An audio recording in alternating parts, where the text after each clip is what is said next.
Hello everyone, I am back. And to catch you up, we made a chopped carbon fiber split window for the Corvette.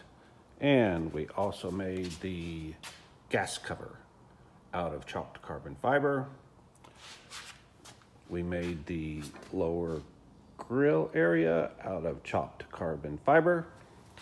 We are going to do the roof out of chopped carbon fiber, but we've run out of chopped carbon fiber. Let's see what else we have.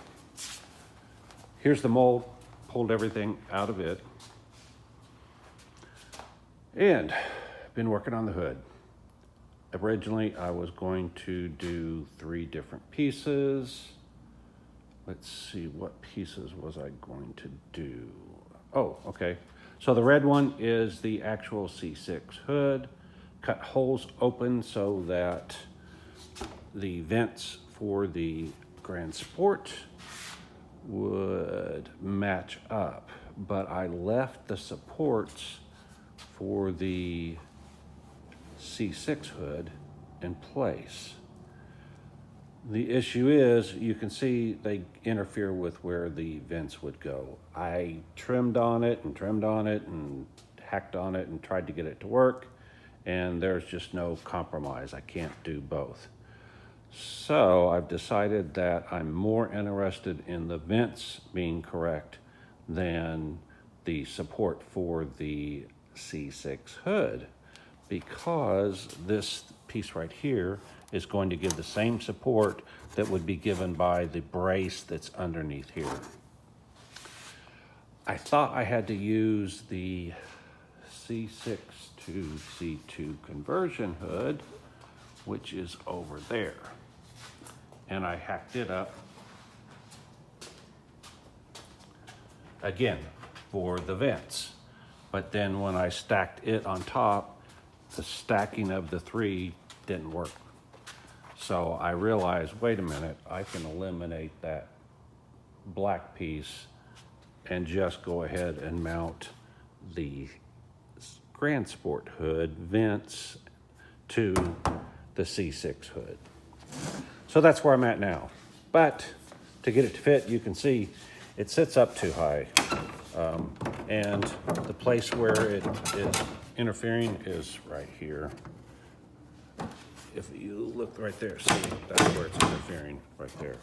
Well, I've already cut this down more than I wanted to.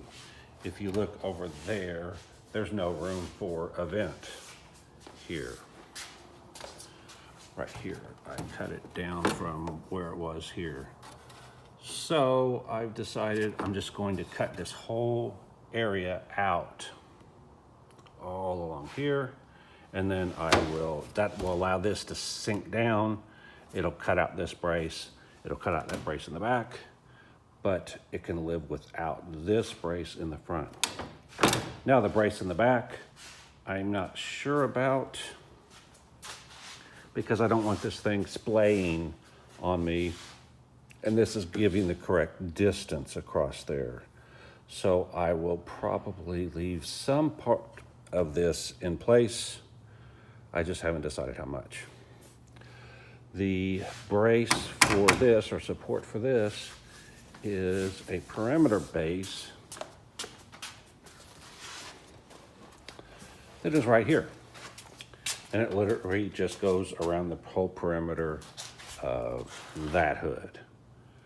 So I can put it in place and it will allow this blade to be controlled if I attach the 2 pieces together, which of course I will do.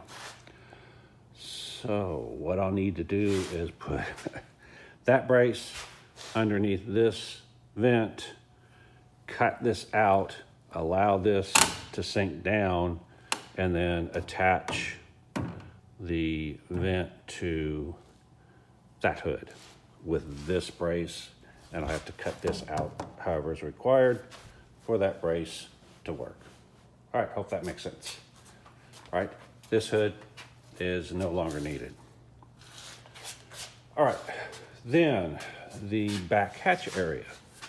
So I cut the back hatch to lighten it as much as possible. I could cut a little more out of here, but it's really not going to be significant. And I could cut this like another inch off of this, but again, that won't be significant. This area right here, I don't know if they glued these two together. That's a shadow that you see, that's not a gap. So I'm not sure if they glued these two together. It doesn't look like it, does it? If it's glued, it might be glued there. So I could cut all of this out, but honestly, I really don't see the point. It's going to lighten it some, but not significantly enough to matter. All right, so the issue was that the original part, these sides were splayed out, and we couldn't close the hatch, this hatch, the split window hatch, because it would interfere with this edge right here. So I said, oh, well, if I just cut this down, get rid of the splayed out part, then this will drop down in there. And sure enough, I cut it. You can see right here. This is part of it. Let me pull this out. All right, so this is what was at the bottom. So I cut that out. It worked. It allowed this to slip down. The problem is that that piece right there that I cut out controlled the distance, the height of the split window to make up for the fact that the fender raises up more, what is that, 1.5 inches more than the original C6 Corvette. I lost that reference when I cut that out. Now, of course, I could fiberglass it back together and do that, but not even using this fiberglass hatch. We're switching over to that chopped carbon fiber one. I think they did that because everybody's critical about the panel gaps. So by doing it the way they did, they had a piece, let me use my hand as a reference, that it went like this. What that meant was that you could put filler in this area above my hand at the top where my fingers are wiggling. So the bottom actually was a little bit too wide. But what that meant was I could attach attach that hatch to this hatch and then fill in the area to get the gap correct. And of course they made that a little bigger than it should have been so that it's always easier to cut it down than to add to it. So I shouldn't have cut that perimeter off. I should have instead flipped this thing upside down and attached this hatch to this hatch. Then after I'd done that, come back in and trim this hatch to match the perimeter of this hatch. Because if you look, the gap is, while it's not perfect, where are we at here? There we go. While it's not perfect, it's awfully close. So the amount that it's not correct could be handled with filler. So tomorrow, probably not tomorrow, because we've got to give that chopped fiber time to cure. But at some point in the near future, I will attach that chopped fiber to this hatch right here, make it all one piece, and then I'll put it on and trim it. Now the other issue is this is not permanently mounted, the rear section, and we are going to remake it in carbon fiber, so that's a future thing.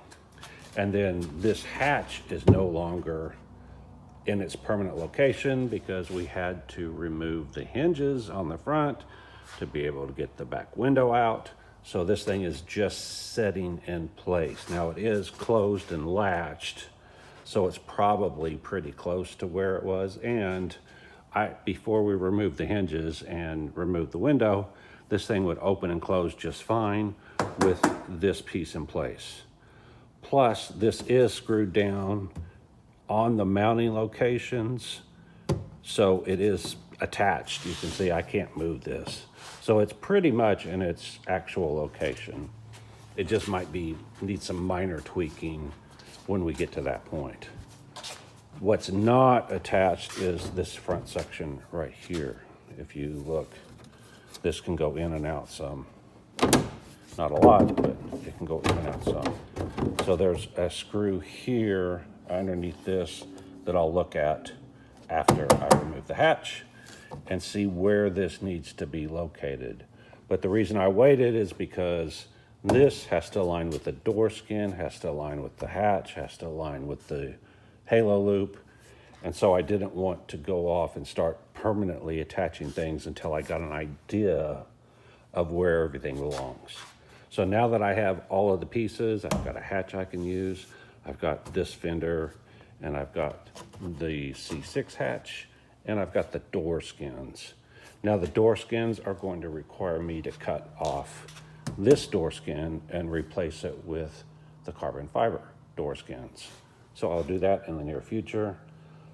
The mirror mounts here, so I will probably cut around and leave this because it has probably a plate in there, it would be my guess. There's a plate in there that actually holds the mirror in place, and I don't want to transfer the load from this plate to the carbon fiber. So like I said, I will probably cut most of this factory door skin out, but leave this area right here with sufficient bracing on the back so that the mirrors can hang on that. I'm trying to think of what else. Oh yeah. So this mold was for a C2 replica which had chrome fenders. The Grand Sport does not have any fenders, much less chrome ones. So when we make this rear section out of carbon fiber, I will probably use tape, that aluminum tape, tape up the area, because in the mold, this is a depression. So I will tape it solid behind here, and it will completely eliminate that bumper. I'm trying to think, oh yeah. These stupid taillights were a royal pain to make, to put the material around it in the mold. It's doable, but it really is a hassle. I remember that. You remember these things as you do this. The rest of it wasn't too bad. You can see that it's a couple of curves here and there, but nothing major. And the good thing is those taillights don't show. So I can take a piece of carbon fiber, put it across the back here. Let me hold my camera so you can see. There we go. Put it across the back here. And then only the pockets there were the pain, but they're out of sight because the taillights go on top of this. Actually, on the actual C2, let me get up here on the other side, maybe light's better, maybe not. All right, on the actual C2, the headlights have a chrome ring around. So it makes it to where none of this would show. The chrome ring actually overlaps the opening by, let's say an 1/8 of an inch. But on the Grand Sports, they didn't want the extra weight of that chrome ring. So what they did was they actually screwed the taillight lenses straight into the fiberglass here and then put the bulb in there. So that means more of this will be exposed to view than would be if it was a C2 replica. The other thing is I am going to see about using the C6 lower diffuser as it is. So I've got to get it. It's not here. I left it at the house where this thing was stored. So I've got to go get it and see what I can do about the back, but there's no rush on that because this is going to have to be cut out no matter where that diffuser sits. So I can determine that whenever I get the diffuser in hand. Okay. Still need to do the acrylic windows, back windows. I just have to, they don't really fit in the oven. They barely fit, but the door's gonna have to be left open and a towel's gonna have to be put over it to keep it from escaping, and going to have to try to get everything up to 300 degrees, about 300 degrees Fahrenheit, so that the acrylic becomes flexible enough to form it into shape. The shape happens to be the same as the window that I took out. So I will heat up the acrylic in the oven and then I will pull it out. I put this hatch on top of the window and then marked the opening outline. So then I'll take that acrylic, pull it out of the oven, set it onto that marked outline, and then form it to shape. I actually did it roughly with a hot air gun, but it was literally rough, and so I didn't like, it had some ripples in it. So I'm hoping that by heating the whole thing up uniformly in the oven and then pulling it out of the oven and immediately set it on top of that glass, that I can get rid of those ripples. May or may not be able to do that, don't know, but that's on the radar, things to do. All right, still have to do the fender flares, but all these other things are things that had gotten put off. And so I wanted to get those at least moving in the right direction, because honestly, doing the hood and doing that back hatch are big jobs, or were big jobs, but now that I'm halfway done with each of them, I see that they weren't as bad as I was afraid, because I was afraid they were going to be major efforts. All right, we're still got to do the mirrors. We're working on those. You'll see those in probably a couple of days. We're completely reshaping the mirrors because I didn't like the C6, still don't like the C6 and C5 mirrors. So we're making our own, I guess more angular shape. I was gonna say more modern, but C5s and C6s are much more modern than a C2. So I just don't like the look of them. I think they're too organic looking. They need some angles to them. So that's what we're doing, adding some angles. All right, so we're kind of at a standstill right now. We did spend the other day cleaning the shop. It had gotten to be a wreck because we're doing so much cutting and sanding and everything. So it's nice to have space and a clean shop. And that's all I can think of. All right, so go ahead, like, subscribe, hit the alert, hit the thanks if you want to donate. And oh, that's the other thing I forgot. Weight. So we went ahead and weighed the old parts. That old fiberglass hatch weighed 21 pounds. This one weighs 9 pounds. So we lost 13 pounds just by using the forged carbon fiber here instead of the fiberglass. Now the forged carbon fiber is heavier than if it was regular carbon fiber, but again, I'll take the 13-pound weight advantage and get the look that I like. I really like this forged carbon fiber look. And what else did we weigh? Oh, we weighed these two pieces against each other. This is about half the weight of the original. We had some issues here with trying to get all the carbon fiber, so it's a little bit epoxy heavy, so, but still knocked off half the weight. So that was definitely a worthwhile thing. And of course, the same thing with the hood. On the hood, we are probably going to make a mold. After I get this all done, we're going to make a mold, and then we're going to make the part off of the mold. So that's an extra step that we've got to take, is to make that mold. All right, that's got it now. All right, so like, subscribe, hit the alert, hit the thanks if you want to donate. And, oh, share this. And if you don't like what we're doing, you don't know Jack.